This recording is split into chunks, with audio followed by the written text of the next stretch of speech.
All right, guys. So we are back from that little interruption. So as we were saying, we want to look at the first term and the last term. So first we want to see whether or not the expression is a perfect square. And so we look at the variables first.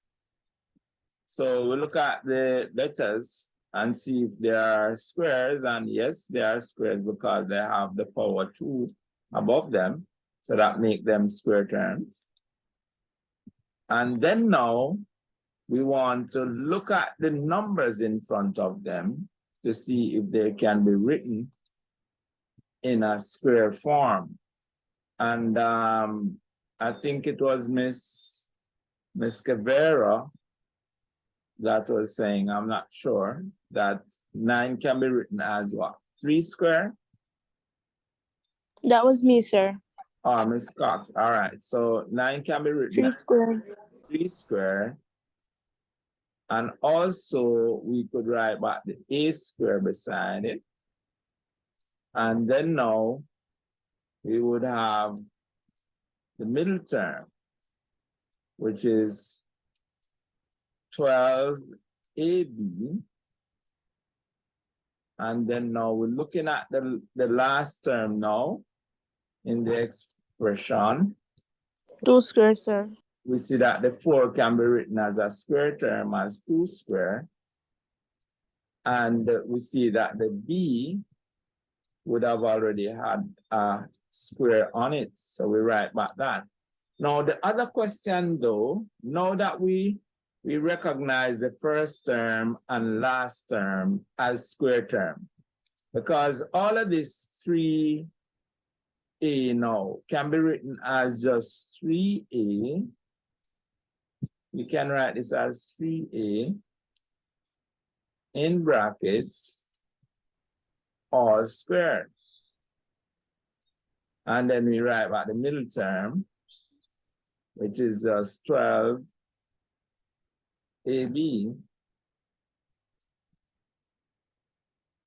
And then now the last term, we could write that as 2b all squared in brackets. And now it looks a little bit more like what we used to when we're looking at a perfect square. The first term is a square term and the last term is a square term. So the question is though, is this sufficient to conclude that we have a perfect square? Can we conclusively say now that we have a perfect square, now that we identify the first term and last term as a square term? Can we say that now, Ms. Clark? Not sure, sir. All right. Why is it that you're not sure though? I'm not sure. I'm not sure. I'm just trying Okay. to get it. All right, no problem. Miss Green, good evening. Are you following what I've been saying? Good evening, sir. Sir, I was having some internet issues, sir, so I joined a bit late. All right, no problem, no problem. Let me ask somebody else who was actually following. Mr. Ojeno, were you following what I was saying?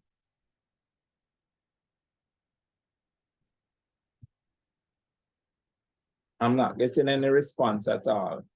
Mr. Ojeno? All right, Miss Cox. Yes, sir. Were you following what I was saying? Yes, sir. All right. So based on what we have here now, Ms. Cox, is it Yes, sir. sufficient to now conclude that we have a perfect square? Yes, sir. And you would base your conclusion based on? Sir, because a plus b squared, sir, because the first variable, which is a and b, sir, they are square because 3 square and 2 square, sir, so perfect square. All right. So Anybody else is in agreement with Ms. Cox? Let me see your hand.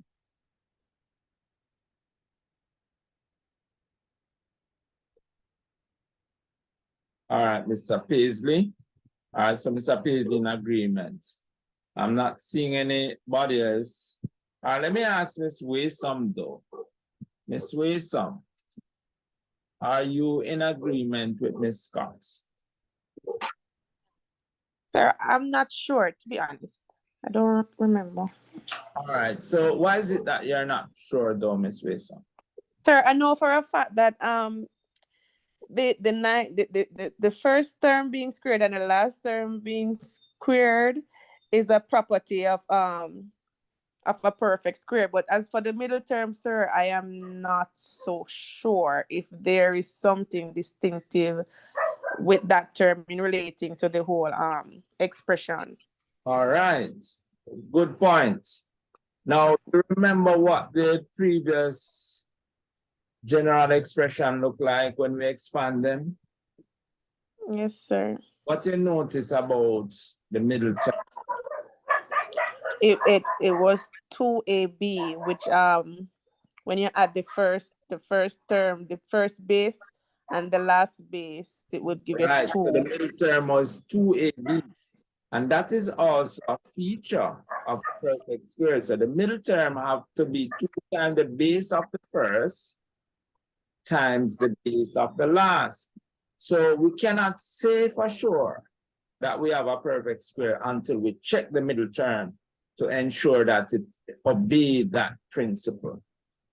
All right, so even though the first term is a square term and the last term is a square term, we could be right by saying it's a perfect square. But in order to be sure, we have to check the middle term. And how do we go about checking the middle term now? So all we need to do, if we go back to what the general form of a perfect square will look like, and let me use a different color to kind of put that into perspective. So if we have A plus B, if we have A plus B all square, and we expand that, what would be the expanded form? A plus B. So we would have what? A plus plus, what we multiply it out, what we're going to get? A square plus B square. 2AB. Oh, We're just looking at the product, yes, sir. right? And then the last term would be what? B square, sir. Square. Everybody remember that's how it look after we expand it? Yes, sir. Right. And what you notice here, this AB would actually be the base here, A times the base B. Do you agree with that? If you multiply the base, A and B, you would get this part.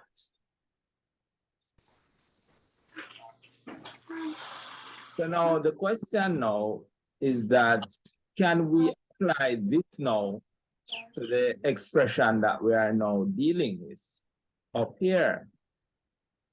Now, this here becomes the base of the first term. So the base of the first term would be what?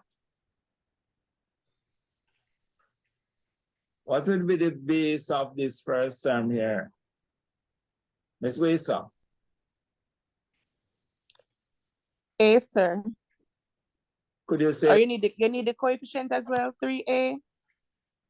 Because, yeah, the coefficient has to be in there because it is this entire term now, which is this first term square.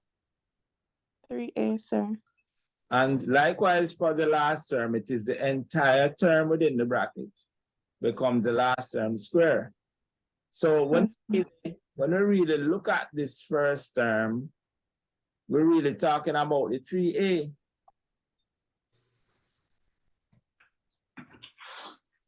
And when we look at the last term, we're really talking about the 2b.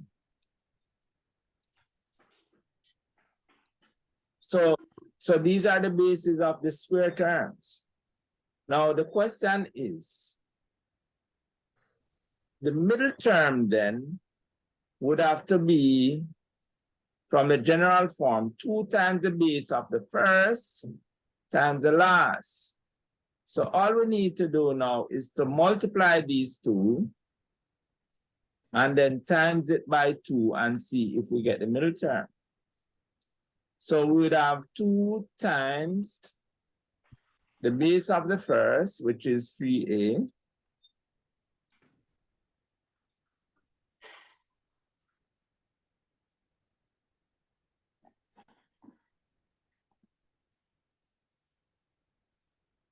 let me fix that properly. All right, so we want to ensure that we have 2 times the base of the first, 3a, times the base of the last term, which is 2b. When we multiply that out, what would we get? 12AB, sir. So we'll get 3, 6, and then now 6 2 is 12, and so we'll get 12AB. Let me see the hands of those who actually saw how we get the 12AB. Sir, me not understand. Sir, question, the 2 at all times, sir, the 2 is basically coming from the base, right? No, the 2 in the middle is a feature of the general form. So the 2 Right, so that would always have to be going to included be in the there. Always going to be there when we remember when we would have expanded, and I said to you that we have a times b, and then the other part we will get b times a. So ab and ba are the same. So we have 2 of those. So that's how we get the 2ab in the middle. All right, let me just quickly show you what we are saying. So if you expand the perfect square, remember, once it is a square term, we're really multiplying it by itself, because that's what we do with squares, multiply them by themselves. And so when we multiply a times a, we get the first term, which is what? A square. And then we multiply a times b, we get what? AB. And then now we take this b now times a, and we say b times a is the same as a times b, because you're multiplying a number by another number. It doesn't matter if you change the order, it's the same product. All right, so AB and BA would be the same. So instead of writing AB plus BA, we're just going to write AB plus AB. So AB plus AB. Everybody's with me so far? Let me see your hand. And then now we have B times B. That give you what? B squared. Let me see the hands if you are with me so far with this expansion. All right. So now that we have these two middle terms are like terms because they are the same exact letters and product. So because we have one AB plus another AB, then when you sum them, you're going to get what? You're going to get 2AB. And so that's how the middle term come to have this 2 in it for the general form. And so it means that every perfect square going to always have that 2 in it because of the properties, right? So if we have an expression with Sir, Sir, we do right which part 3A, you bring over my line to 2B equal to 3A times 2B. Me not understand where you do this. So. Because what I'm saying to you, all right, let me show you what is happening here. Because remember now,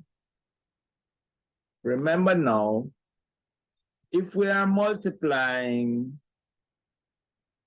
AB times AB, basically that would be the same as what? A plus B squared. You agree with that? Yes, sir. And that would give you this. You agree? Yes, sir. Right. Now, and so, all right, let me put this square over this. So what you would notice then, this term would be the same as the base of this one. You agree? Yes, sir. And this term is also the base of this one. You agree too, right? Yes, sir. Right. So I'm saying that the middle term, the AB, is as a result of multiplying these two. So in other words, you can multiply these two to get this AB inside here. The basis of these two. You follow what I'm saying? Yes, sir.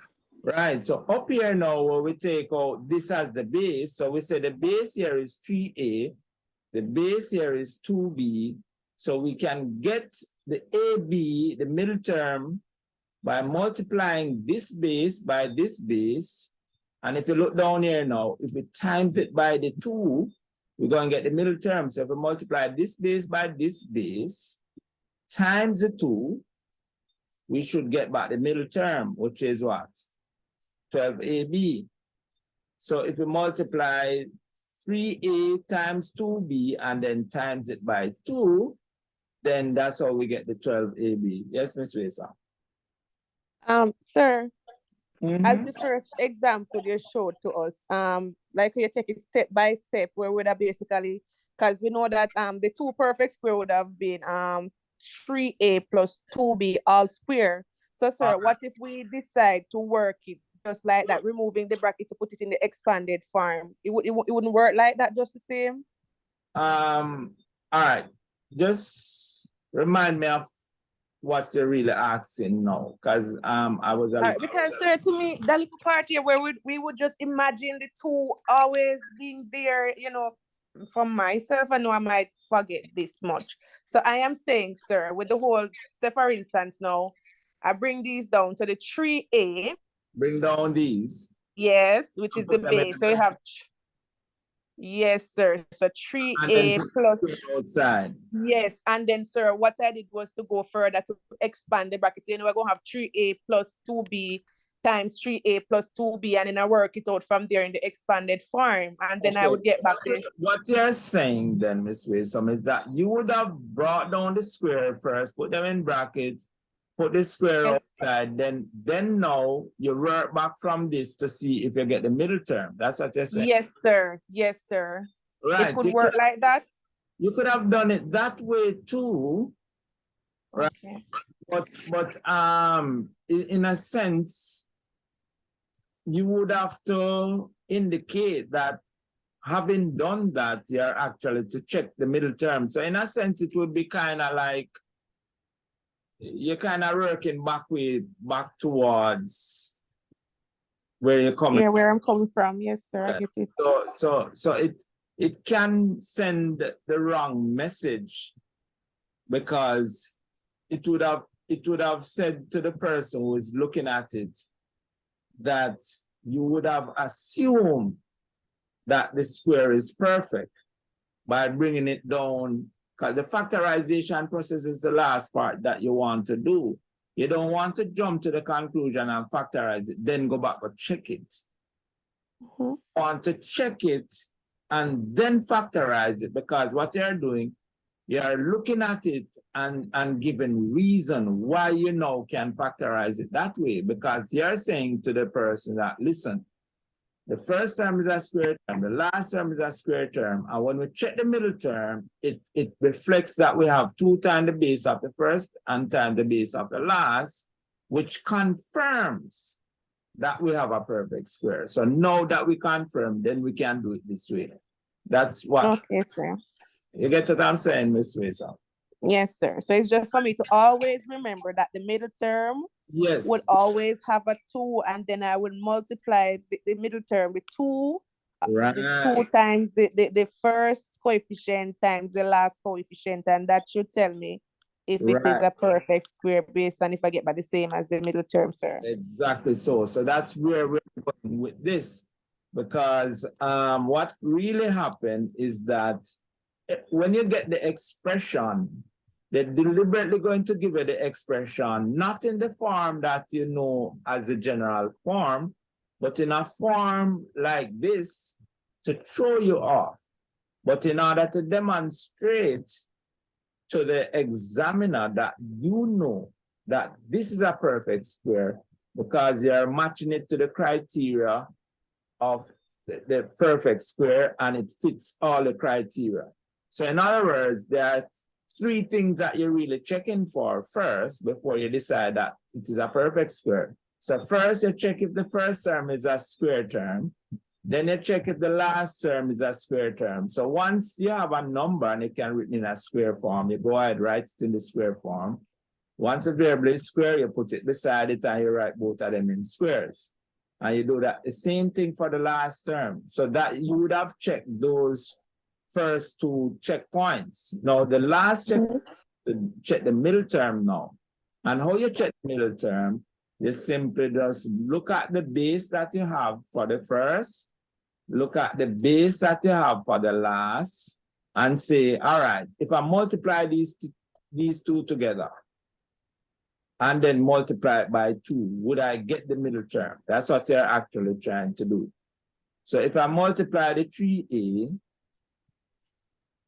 times the 2b, and then all of that, we multiply by 2. If I get back the exact middle term, it means that this would have been a perfect square.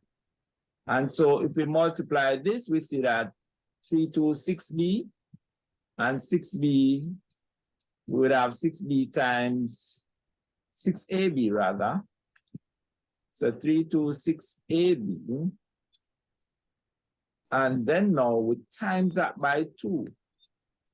And then now we have 2 6s 12. So it gives us back what? 12ab. And the 12ab here now would have confirmed that it satisfies all the conditions of a perfect square. So even though you're going through this process to show this, and you might be saying to yourself, why do I have to bother to go through that when maybe just by looking at the 2 square term, we would have gotten the answer? Yes, in some cases you will, but not in all cases. So that's why the check is really important. And in the case of the examiner, they want you to demonstrate to them that you understand why you are going to factorize this as a perfect square, because they want you to know that you clearly identify this as a perfect square and you're satisfying the conditions or the reasons why it should be a perfect square. So once you have made that check and you're satisfied, right? If you even want to do the check on a rough work, but once it is satisfied, then now you can factorize by simply bringing down the squares in the brackets. And when I said the squares, I meant the bases of the square. Because to say bringing down the squares, it would have meant I'm bringing it down with the power, but I'm not bringing it down with the power. I'm just bringing it down with the base. And here the base is what? 3a for that one. And the base over here will be 2b. And then now, what next? We bring down the sign of the middle term in the bracket. And next, we would have put this square power outside this bracket now. So we only have one square outside the bracket. So that would have given us the factorized form. Now, if from here now, you want to check now, Miss Wilson, by multiplying this back out to show that you get back the original expression, which would have been the 9a squared plus the 12ab plus 4b squared. If you are doing that and indicating that you are checking, then that wouldn't be a problem. All right, Ms. Wilson? Yes, sir. All right. Let me see the hands of those who fully understand what I've just explained in terms of identifying the expression as a perfect square and then applying the techniques of how to factorize it.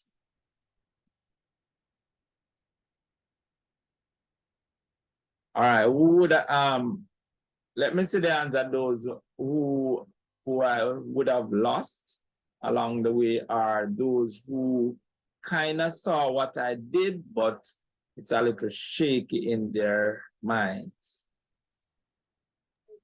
Sir, I got the last part, sir, where you did explain a while ago, sir, but it's the first part I'm not so sure about.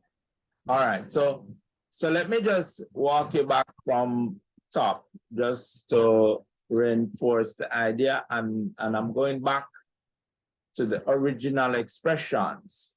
Now, these are the original expressions of perfect squares.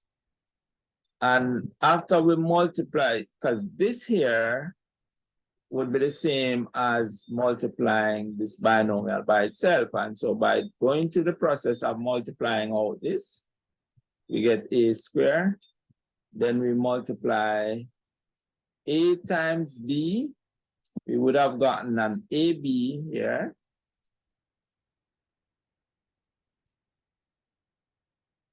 And then now, when we multiply b times a, we would have another ab. So we would plus ab again.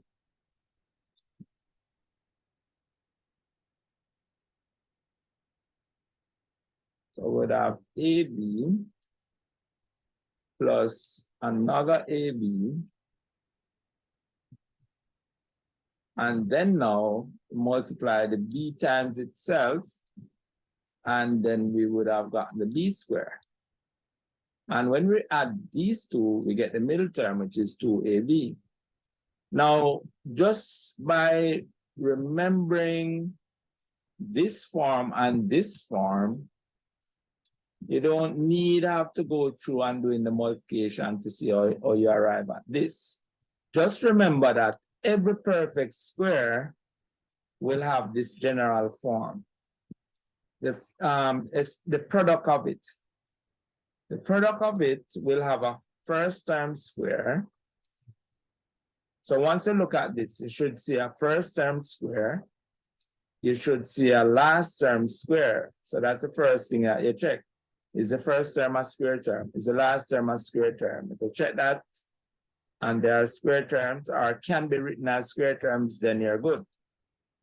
All right, so after you check that now, take off the base of the first term, take off the base of the last term, multiply them together and then times it by 2. Do you get the middle term? If you get the middle term, then you can confirm, yes, this is a perfect square because I got the middle term. If you don't get the middle term, then clearly it is not a perfect square and you cannot apply the method or the technique that I mentioned to factorize it, because if it's not a perfect square, it cannot be factorized in that way. So if we conclude that's a perfect square, we just simply factorizing now, just take the bases, put them in brackets, So the base of the first term would just be the A. Base of the last term would just be the B. And then now we take the sign of the middle term, we put it in the bracket. And then we put the square outside. And this is our factors, right? Because you notice this would be the same as what we started off with, right? So this is what we're supposed to get back, right? So that's the process. Any question about this that we have just done? And if you do it for the second form, it would be the same thing. Are you following that, Miss Cox?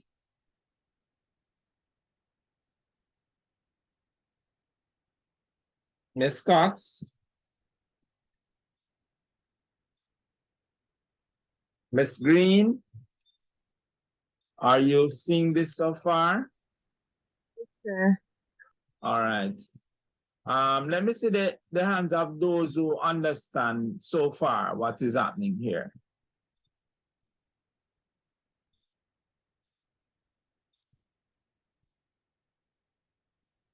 All right, so a number of you do understand. Now, when we move from this form and we now are given an expression in this form, now this is not obvious as the form that we have just looked at. But what we should be able to do is to write it in that form. Can we write the first term as a square term? So yes, we see 9 can be written as 3 square and A is already square. So we just write 3A all square. Because we know that we can do that. So 3A all square. Can this term be written in a square form? Yes, we can write 4 as 2 square. And so we can write this as 2B all square. Can we multiply 3A times 2B? And then we multiply whatever we get by 2 to get the middle term? We could try that. 2 times 3 is 6. That gives you 6AB. And if you have 6AB times 2, that gives you 12AB. So yes, this is a perfect square. So once we identify that, all that remains for us to do is just bring down these bases of the first and the last term in brackets. So we bring down the 3A, bring down the 2B in brackets.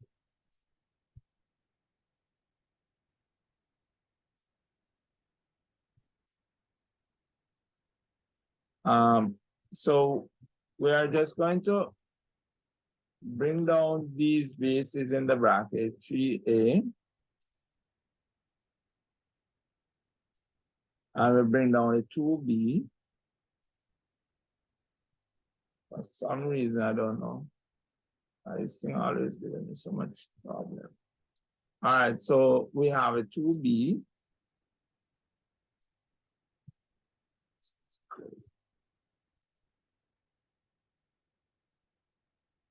And then now, so then we keep the plus sign of the middle term. And then outside we put the square. And so this now would be our factorized form. Is that any clearer to you now, Ms. Cox?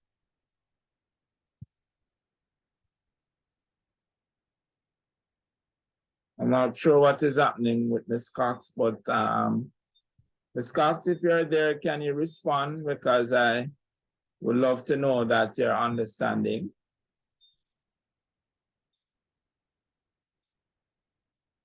All right, so I'm not sure. All right, let me see the hands of those who have a little clearer understanding of what to do.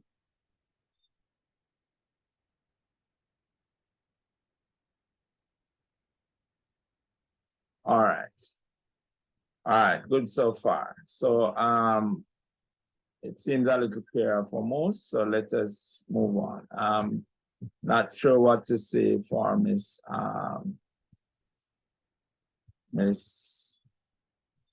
Cox, because she's not responding. I'm not sure what is happening with her. So we then would have, so we rewrite the first term and the last term as square term. Then we find the products of the first term and the last term based of the first term based of the last term times 2, we get 12. So that confirms it. Next step, the expression satisfies the properties of a perfect square. So next we what? Rewrite this in that form with the base, the first term in the square form and the last term in the square form. Then now we bring down the square forms, are the bases of the square in brackets, and keep the square outside. Bring down the sign of the middle term, and that's it. So that would be the factors.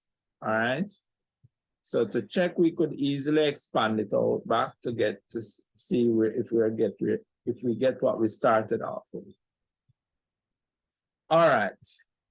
Now, with that said, we have another form of expression that this form,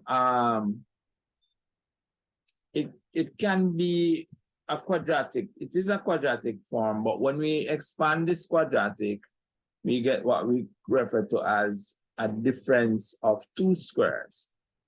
Now, what is a difference of 2 squares? When we have a square term, one square term minus another square term, we have a difference of squares.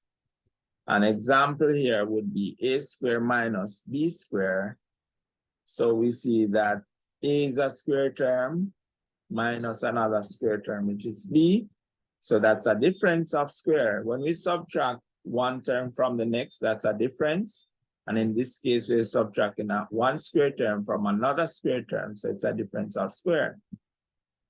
All right, so the property of difference of square, if we multiply them out, if you notice, if we multiply out these two products, or these two expressions, we multiply a times a, we will get a square. Multiply a times minus b, you get minus ab. Now we multiply b times a, which is the same as a times b, so we get a positive ab. And then now we multiply b times negative b, we get negative b squared. Now, what we have in the middle here are two like terms, but it turns out that one would be a negative and one would be a positive. So if you're adding a positive and a negative of the same value, what will happen? What will happen if they're eliminated, sir? Right, so because it will become 0. Because if we have a positive 3 plus a negative 3, what that becomes is actually 3 minus 3, which is 0. So because of that, the middle term would have been omitted, and only what we would only have left, a square minus b square, which is the difference of